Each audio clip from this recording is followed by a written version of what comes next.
Hello, welcome back to my channel. सबसे पहले तो दोस्तों happy new year all, happy Makar Sankranti.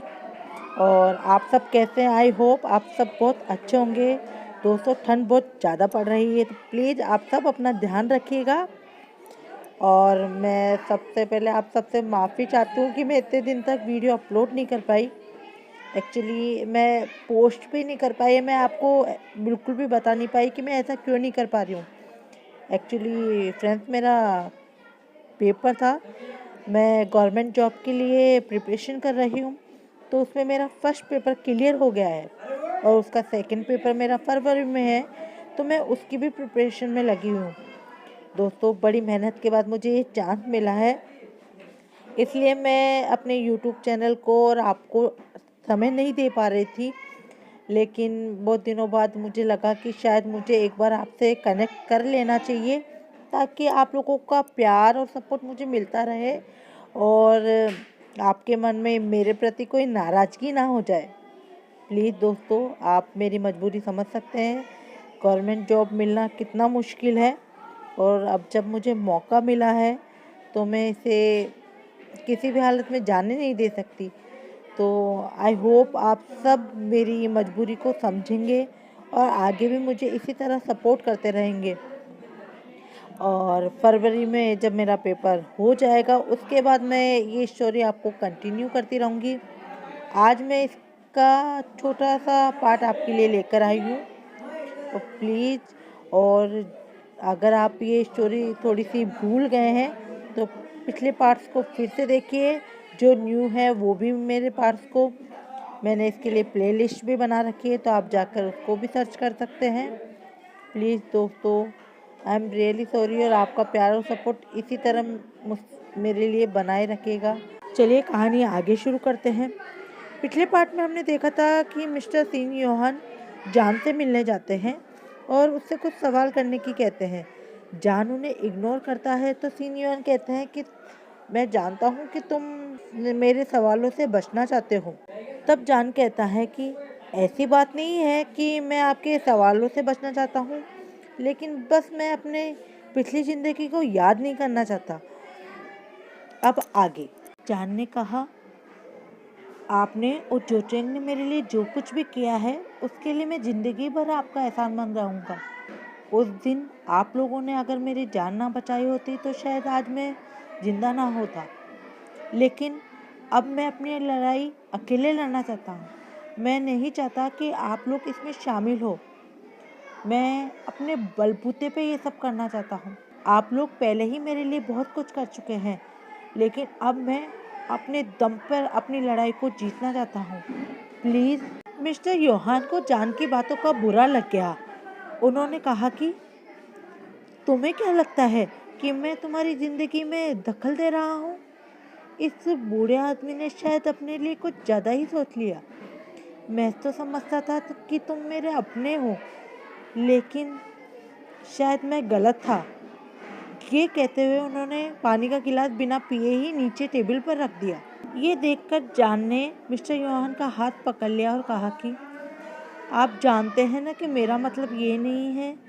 मैं पहले से ही बहुत प्रॉब्लम में हूँ। अब आप मुझ पर गुस्सा मत होइए प्लीज़। ये सुनकर मिस्टर योहान का दिल तार तार हो गया।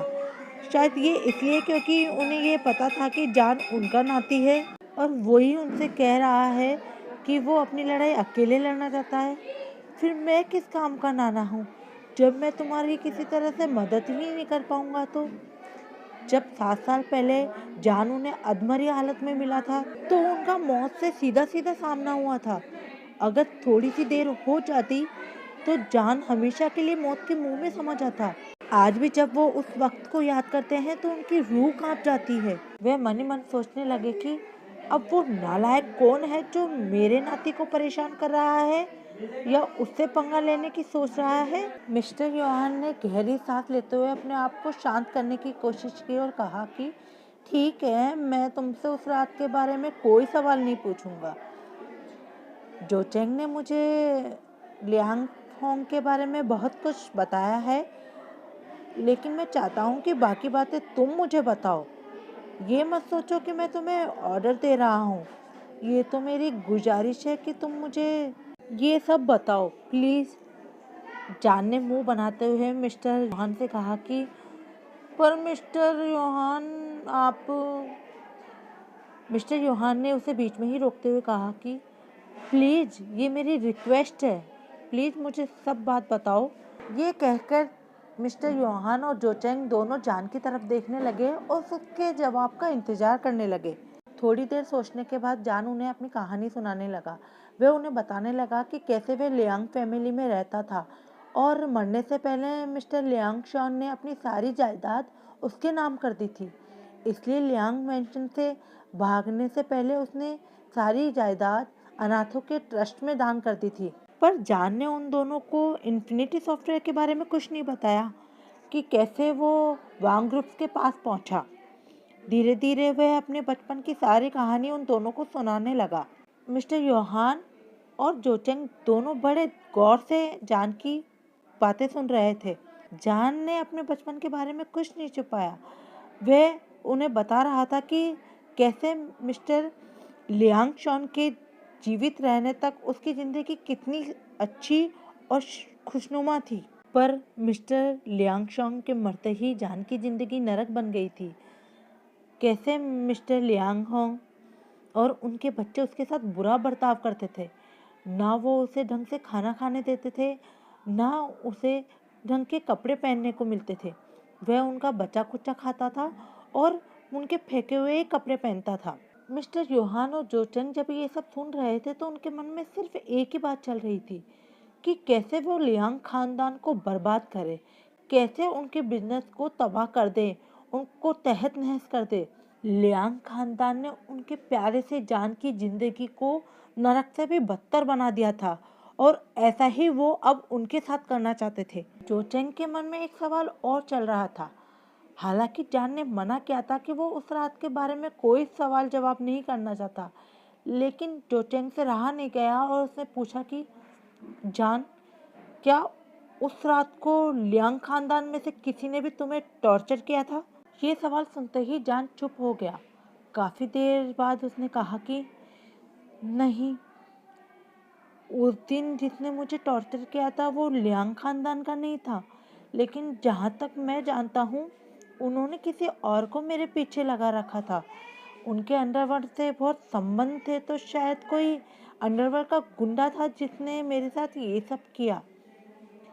ये सब बोलते हुए वो फिर से चुप हो गया और उस रात के बारे में सोचने लगा जब वो घर से भागा था। कुछ देर बाद जान ने फिर से कहा कि जब उस रात मैं सिंगापुर से भागकर इंडिया आया था तब मुझे लगा था कि शायद अब उन लोगों से मेरा पीछा छूट गया है, लेकिन वह हमेशा से जानते थे कि मैं कहाँ हूँ और क्या कर रहा हूँ और एक सही मौके की तलाश कर रहे थे, और उस रात उन्हें वो मौका मिल गया था। ये कहते हुए मिस्टर योहान की तरफ जान गुस्से से देखने लगा। पर इस बार मैं उनसे बदला लेकर रहूँगा। मैं बिजनेस कॉन्फ्रेंस में जा रहा हूँ और तब उन्हें पता लगेगा कि उनके सामने वी नहीं बल्कि शाओ जान खड़ा है। ये सुनकर जोचेंग बहुत एक्साइटेड हो गया और कहा कि ये तो बहुत अच्छी बात है, तुम सारी तैयारी कर लो, मैं भी तुम्हारे साथ ट्रिप पर चलूँगा, तुम्हें चिंता करने की कोई बात नहीं है। ये सुनते ही जान गुस्से से जोचेंग की तरफ देखने लगा और कहा कि मुझे आपकी मदद की कोई ज़रूरत नहीं है, समझे आप? ऐसा नहीं है कि मेरे हाथ पैर नहीं है और मुझे आपके सहारे की ज़रूरत पड़ेगी, इसलिए आप अपने आप को मेरे मामले से दूर रखिए, वरना आपको पता लगेगा कि जान से पंगा लेने का मतलब क्या होता है। ये सुनकर जोचेंग का मुंह खुला का खुला रह गया। उसे समझ में नहीं आ रहा था कि वह क्या कहे। जोचेंग ने जान की बात का कोई जवाब नहीं दिया, क्योंकि वह जानता था कि अगर उसने कुछ भी कहा तो जान का गुस्सा सातवें आसमान पर पहुंच जाएगा। इसलिए उसने तय किया कि जब मिस्टर योहान वहां से चले जाएंगे तब वह जान के साथ बात करेगा, और चाहे कुछ भी हो जाए वह उसके साथ सिंगापुर जरूर जाएगा, पर वो किसी भी हालत में जान को अकेला नहीं छोड़ेगा।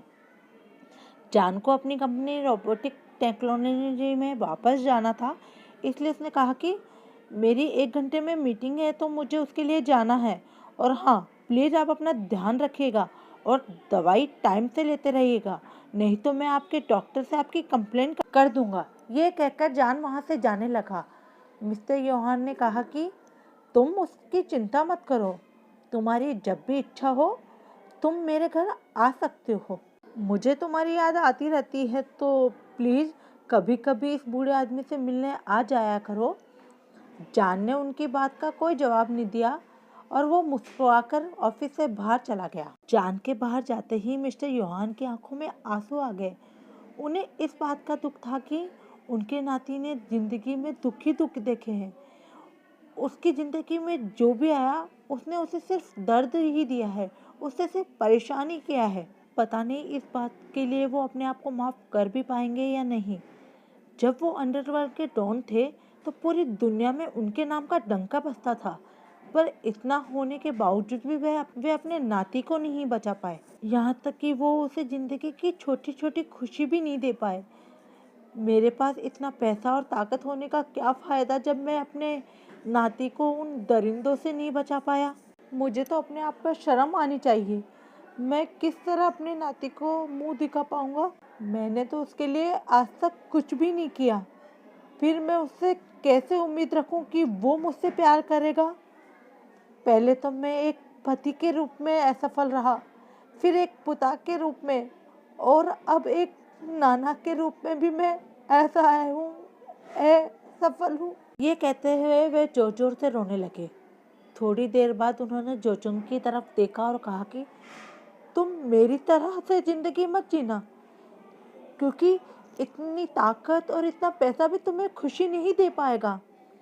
क्या फ़ायदा ऐसी ताकत और ऐसे पैसे का जो तुम्हारे अपनों की जान की रक्षा ना कर पाए। जब तुम अपने चाहने वालों, अपने करीबी को अपने पास नहीं रख सकते, उन्हें बचा नहीं सकते, इसलिए मैं तुमसे कहता हूँ जोचेंग, तुम कभी भी मेरे जैसा मत बनना। जोचेंग ने मिस्टर योहान को शांत करते हुए कहा कि दादाजी, इसमें आपकी कोई गलती नहीं है।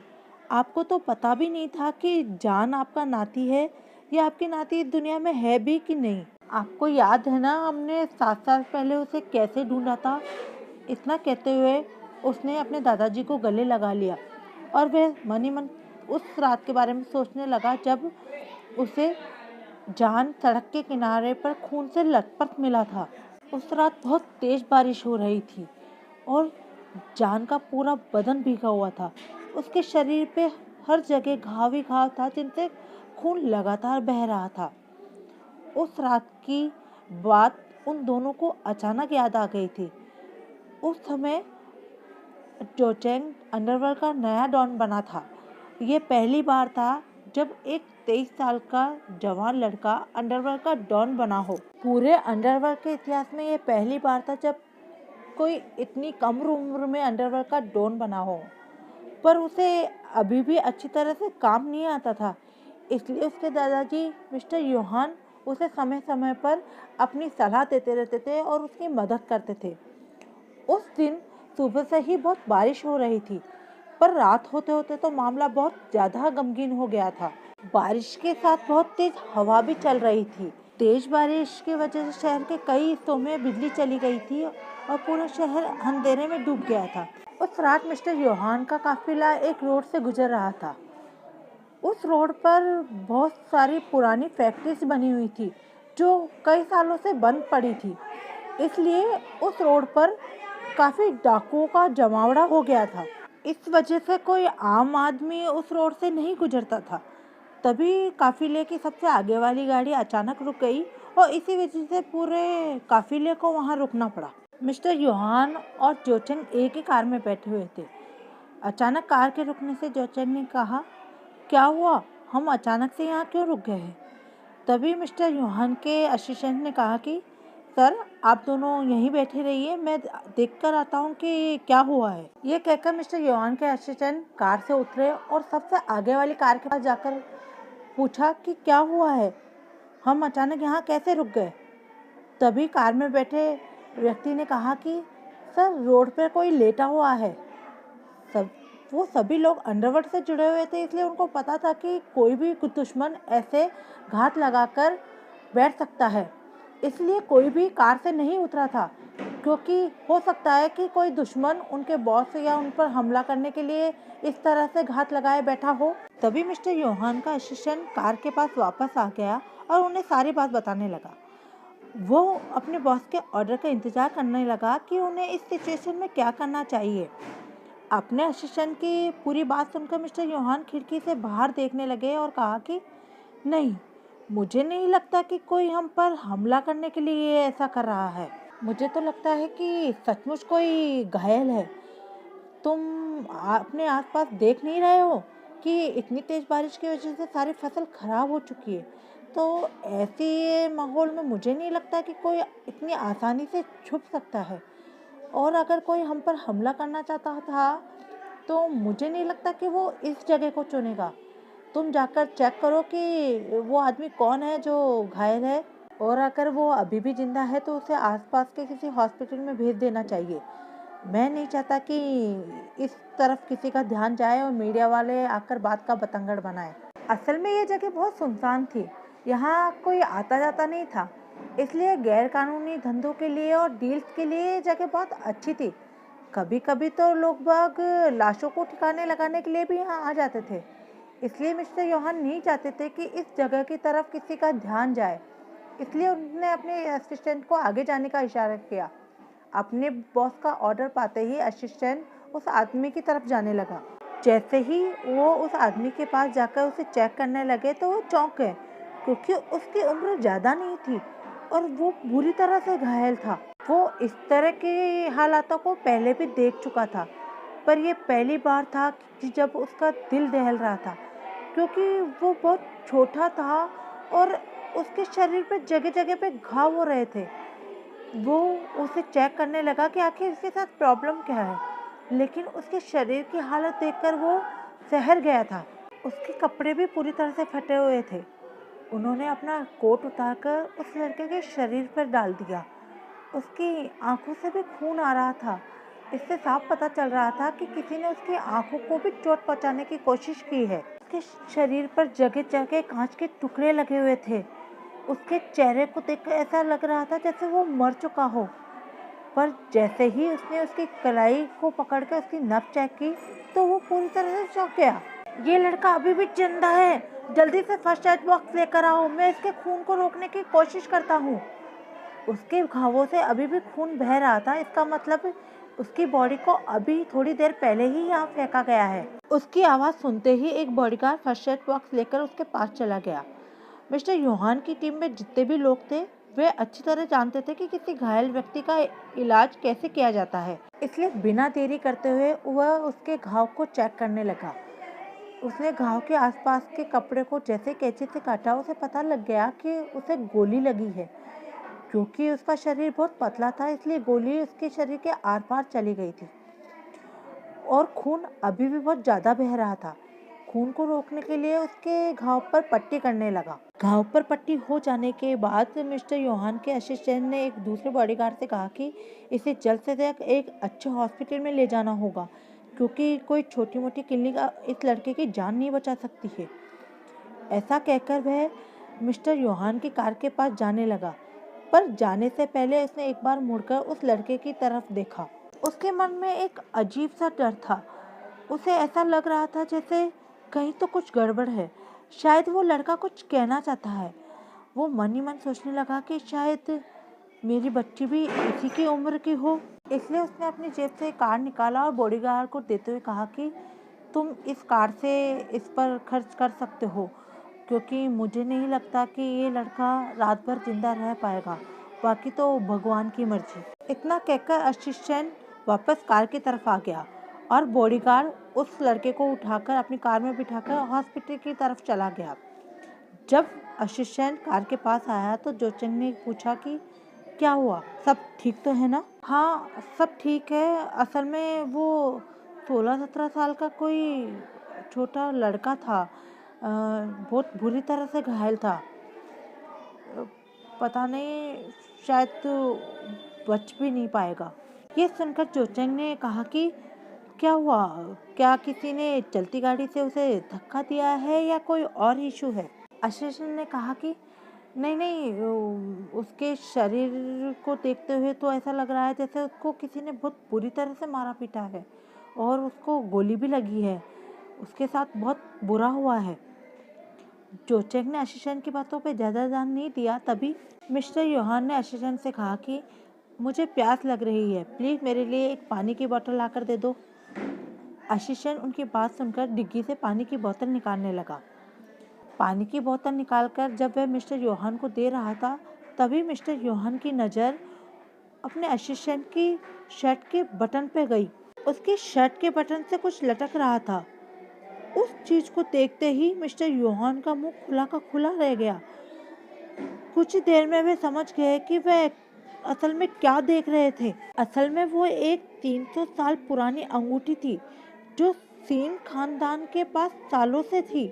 मिस्टर योहान को ये अंगूठी उनके पिता ने दी थी और उसके बाद मिस्टर योहान ने ये अंगूठी अपनी पत्नी को तब दी थी जब वो प्रेग्नेंट थी और उनकी पत्नी ने ये अंगूठी अपनी बेटी को उसके 10वें जन्मदिन के दिन गिफ्ट की थी। अंगूठी को देखते ही उन्होंने चिल्लाते हुए कहा कि तुम्हें ये अंगूठी कहाँ से मिली? जल्दी बताओ मुझे, ये अंगूठी तुम्हें कहाँ से मिली? असिस्टेंट ने घबराते हुए कहा कि बस शायद ये अंगूठी उस लड़के की होगी। जब मैं उसके घाव की पट्टी कर रहा था, शायद तब ये अंगूठी मेरे शर्ट के बटन में अटक गई होगी। ये सुनते ही मिस्टर योहान ने कहा कि मुझे अभी के अभी उस लड़के के पास लेकर चलो। ये अंगूठी मेरी बेटी की थी। मुझे लगता है कि आखिरकार मैंने उसे ढूंढ ही लिया और अगर मैं सही हूँ तो वो लड़का मेरा नाती है। सभी गाड़ियों को ऑर्डर कर दो कि हम अभी के अभी उस लड़के को हॉस्पिटल लेकर जा रहे हैं। तभी मिस्टर योहान के असिस्टेंट ने जवाब दिया कि बॉस, मुझे नहीं लगता कि वो उसका कोई रिलेशन होगा आपसे। ऐसा भी तो हो सकता है ना कि ये उस असली अंगूठी की कॉपी हो या हूबहू वैसी ही अंगूठी हो। अम, ये सुनते ही मिस्टर योहान ने गुस्से में अपने असिस्टेंट को डांटते हुए कहा कि चुप हो जाओ। तुम्हें क्या लगता है मुझे ओरिजिनल और डुप्लीकेट में फर्क नजर नहीं आता?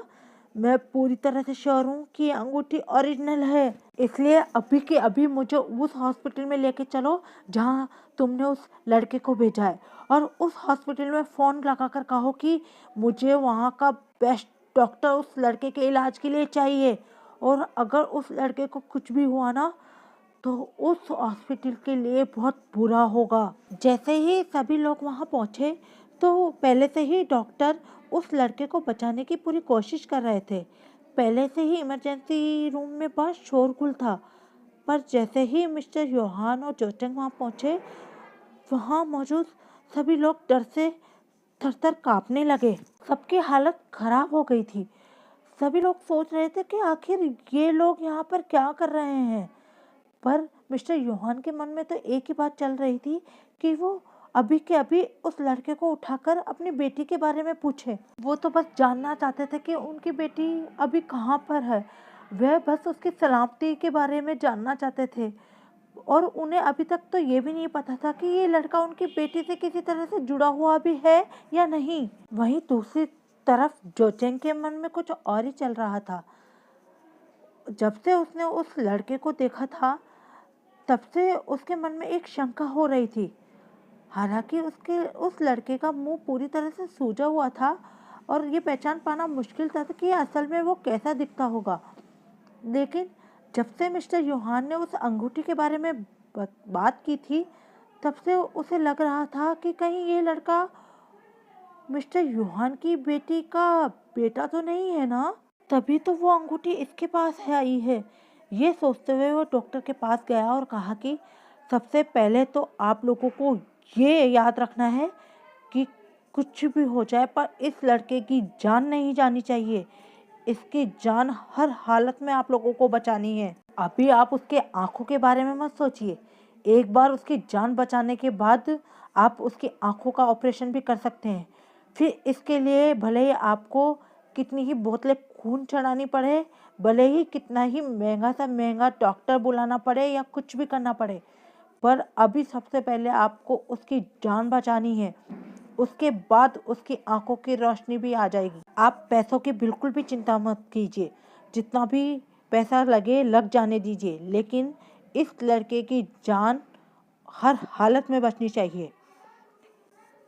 जब कुछ दिनों बाद उस लड़के की हालत में थोड़ा सा सुधार हुआ, तब जोचेंग ने अपने बॉडीगार्ड से कहा कि उसे अपने प्राइवेट रिसर्च सेंटर में ट्रांसफ़र कर दे। वहाँ उसके इलाज के लिए पहले से ही सब कुछ तैयार कर दिया गया था। सभी डॉक्टर्स उस लड़के का इंतजार कर रहे थे कि वो कब वहाँ आए और वो अपना इलाज शुरू करे। जैसे ही वो वहाँ पहुँचा, डॉक्टर ने उस पर हर तरह के सारे ऑपरेशन करना स्टार्ट कर दिया। जोचेंग ने चुपचाप एक डॉक्टर से कहा कि मुझे इस लड़के का डीएनए रिपोर्ट चाहिए और उस डीएनए रिपोर्ट को मेरे दादाजी की डीएनए रिपोर्ट से मैच करके देखते हैं कि इस लड़के का उनसे कोई रिलेशन है या नहीं। जोचेंग पहले इस बात को कंफर्म कर लेना चाहता था कि वाकई ये लड़का उसके दादाजी का ही नाती है, और उसके बाद ही वो अपने दादाजी को सब कुछ बताना चाहता था। करीब एक हफ्ते बाद उस लड़के की डीएनए रिपोर्ट आ गई और उस रिपोर्ट से ये साबित हो गया कि उस लड़के का रिलेशन मिस्टर योहान से है। पर उस एक हफ्ते के दौरान मिस्टर योहान की हालत बहुत ज़्यादा खराब थी। वो बार बार उस लड़के को आकर चेक करते थे कि उसे होश आया या नहीं। वो तो कब से बस इस बात का इंतजार कर रहे थे कि इस लड़के को होश आ जाए और वह उससे पूछ सके कि उनकी बेटी कहाँ है, क्या वो उनकी बेटी को जानता है। डॉक्टर्स ने ऑपरेशन के बाद उस लड़के को आईसीयू में भेज दिया था। काफी दिन हो गए थे पर उस लड़के को अभी तक होश नहीं आया था। वो एक जिंदा लाश की तरह उस बेड पे पड़ा हुआ था। जब मिस्टर योहान ने डॉक्टर से पूछा कि क्या बात है, तो डॉक्टर्स ने कहा कि हमने अपनी तरफ से पूरी कोशिश कर ली, हमने सब कुछ कर लिया है, पर इस लड़के की जिंदगी अब ऊपर वाले के हाथ में। अगर वो चाहेगा तो ये बच जाएगा, नहीं तो इसी तरह बेहोश पड़ा रहेगा। आप लोग गॉड से प्रे कीजिए कि इसे जल्द से जल्द होश आ जाए। जब कोई इंसान बहुत खुश होता है तो उसका समय ऐसे निकल जाता है कि उसे पता ही नहीं चलता, लेकिन जब इंसान दुखी होता है तो उसका एक दिन भी ऐसे निकलता है जैसे कई साल। अभी यही हाल मिस्टर योहान का था। उनका एक एक दिन एक साल के बराबर निकल रहा था। वे हर दिन उस लड़के के बगल में आकर बैठते थे और इस बात का इंतजार करते थे कि कब उस लड़के को होश आ जाए। हर रोज वो उसे अपनी बेटी के बारे में बहुत सारी कहानियां सुनाया करते थे। उन्हें लगता था कि शायद इस बात से उस लड़के को होश आ जाए, लेकिन ऐसा नहीं हुआ। एक दिन उन्होंने रोते हुए गिड़गिड़ाते हुए कहा कि प्लीज बेटा, सिर्फ एक बार होश में आ जाओ, मैं उसके लिए तुम्हें कुछ भी देने को तैयार हूँ। प्लीज एक बार होश में आ जाओ, मुझे बताओ मेरी बेटी कहाँ है। मेरी वजह से मेरी बेटी ने अपनी जिंदगी में बहुत दुख झेले हैं। प्लीज मुझे सिर्फ एक बार बता दो कि मेरी बेटी कहाँ है। मैं उससे मिलकर माफी मांगना चाहता हूँ। मैं उसके लिए कभी भी एक अच्छा पिता नहीं बन पाया। मैं एक बहुत बुरा बाप हूँ। प्लीज बेटा, प्लीज। तभी जोचेंग वहां आ गया। जोचेंग को देखकर उन्होंने कहा कि देखो ना जोचेंग, इस लड़के को होश नहीं आ रहा है। मैं चाहे कुछ भी कह लूं, पर ये होश में नहीं आ रहा है। चाहे तुम्हें जो करना पड़े वो करो। दुनिया का बेस्ट डॉक्टर इसके इलाज के लिए लेकर आओ, पर प्लीज इस लड़के को किसी भी तरह होश में लेकर आओ। जोचेंग ने अपने दादाजी के कंधे पर हाथ रखते हुए कहा कि आपको उसके लिए चिंता करने की जरूरत नहीं है दादाजी। आपके नाती को दुनिया का सबसे बेस्ट डॉक्टर का बेस्ट इलाज मिल रहा है। क्या? ये सुनकर मिस्टर योहान एकदम से चौंक गए। वह मन ही मन सोचने लगे कि कहीं जोचेंग कुछ गलत तो नहीं कह रहा है। उन्होंने जोचेंग से पूछा, तुम तुमने अभी अभी क्या कहा? मेरा नाती? जोचेंग ने बिना कुछ कहे ही मिस्टर योहान को वो डीएनए रिजल्ट दिखा दिया, जिससे ये साबित होता था कि वो लड़का ही उनका नाती है। प्रेजेंट में मिस्टर योहान जोचेंग का हाथ पकड़कर रोने लगे। जोचेंग ने उन्हें गले से लगा लिया और कहा कि दादाजी प्लीज मुझे जान को बताने दीजिए कि वो आपका नाती है। आप कब तक कब तक ये बात उससे छुपा कर रखेंगे? मैं कितनी बार देखता हूँ कि जब भी जान किसी खुशहाल फैमिली को देखता है तो वो कितना उदास हो जाता है। आप प्लीज मुझे क्यों नहीं उसे बता देने देते कि वो आपका नाती है और आप उसके नाना हैं, जैसे वो चाहता हो कि उसका भी अपना कोई परिवार हो। उसे इस हालत में देखकर मुझे अपने आप से नफरत होने लगी है। वो जब भी अपने माता पिता को याद करता है वो रोने लगता है। इसलिए मैं आपसे गुजारिश करता हूँ, मुझे जान को सब कुछ सच-सच बता देने दीजिए। मुझे बताने दीजिए कि वो इस दुनिया में अकेला नहीं है। हम लोग उसके परिवार वाले हैं। इसलिए उसे ऐसा नहीं सोचना चाहिए कि वो जिंदगी में बिल्कुल अकेला है। जान दरवाजे के बाहर खड़ा होकर ये सब बातें सुन रहा था।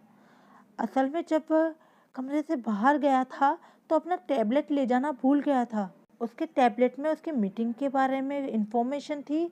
इसलिए जब वो उसे वापस लेने आया तो उसने सुना कि जोचेंग मिस्टर योहान से उन्हें जान को कुछ बताने के लिए परमिशन मांग रहा था। जोचेंग की बात सुनकर जान के होश उड़ गए। उसे समझ ही नहीं आ रहा था कि वो क्या करे। वो एक पत्थर की मूर्त की तरह अपनी जगह पर खड़ा रहा। दूसरी तरफ जोचेंग और मिस्टर योहान को भी पता नहीं था कि जान वहाँ उनकी बातें सुन रहा है। वीडियो अच्छा लगा हो तो लाइक कीजिए, शेयर कीजिए और प्लीज़ प्लीज़ मेरे चैनल को सब्सक्राइब करना ना भूलिए। Love you all, bye bye.